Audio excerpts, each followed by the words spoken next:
Assalamualaikum warahmatullahi wabarakatuh. Bagaimana kabarnya anak-anak sekalian? Hari ini Bapak akan membahas bab baru, bab ke-5 di pelajaran Akidah Akhlak. Judulnya adalah Sikap Tabah dan Sabar dalam Menghadapi Cobaan. Insyaallah kita akan belajar apa itu yang disebut dengan sabar, apa itu yang disebut dengan tabah, dan bagaimana apabila kita menghadapi cobaan tersebut. Langsung saja kita buka pada halaman 60.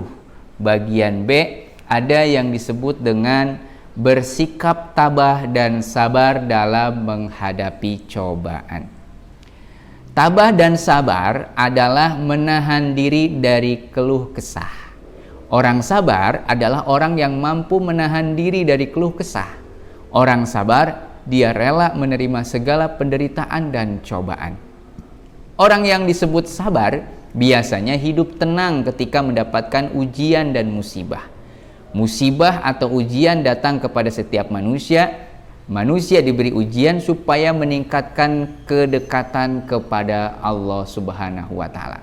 Semakin banyak musibah, semakin banyak ujian, kalau kita dengan sabar, tabah, maka akan semakin mendekatkan diri kita kepada Allah, dan Allah akan semakin cinta kepada kita.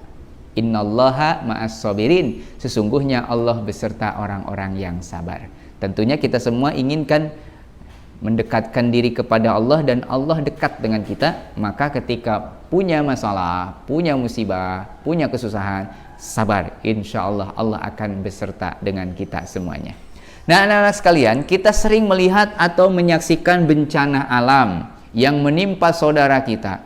Mulai dari banjir contohnya, angin puyuh, kemarau berkepanjangan, kecelakaan, sampai dengan peristiwa gempa bumi bahkan tsunami. Semua hal di atas menunjukkan bahwa betapa lemahnya manusia dalam menghadapi segala peristiwa alam.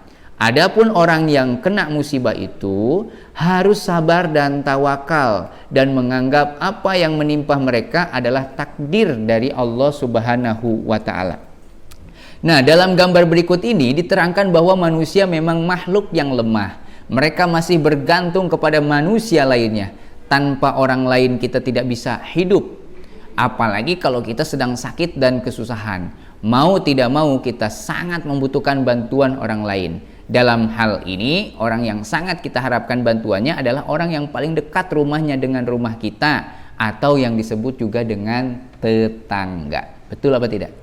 Nah, misalnya saja, tengah malam salah seorang keluarga kita jatuh sakit, sedangkan di rumah kita tidak ada persediaan obat. Maka kita biasanya minta tolong kepada tetangga kita. Siapa tahu dia mempunyai persediaan obat di rumahnya. Atau jika harus dibawa ke dokter, sedangkan kita tidak punya kendaraan, maka orang yang paling dekat dengan rumah kita sebagai tempat minta pertolongan untuk mengantar kita ke dokter ataupun rumah sakit.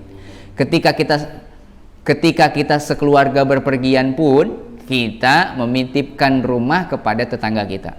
Nitipin kunci karena kita mau keluar kota. Dalam hal ini bukan hanya orang yang dekat dari rumah kita saja yang harus berbuat baik, tetapi kita wajib berbuat baik kepada siapa saja yang membutuhkan pertolongan.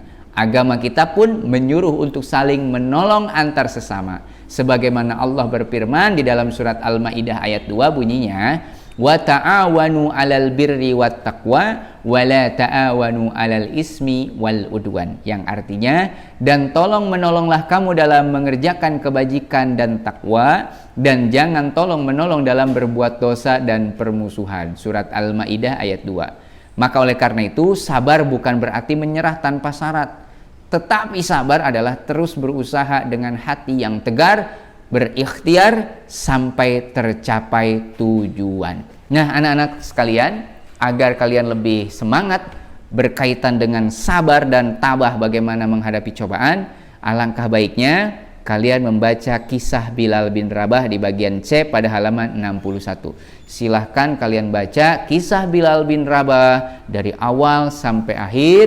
Insya Allah kita akan mendapatkan pelajaran yang berharga dari kisah Bilal bin Rabah tersebut.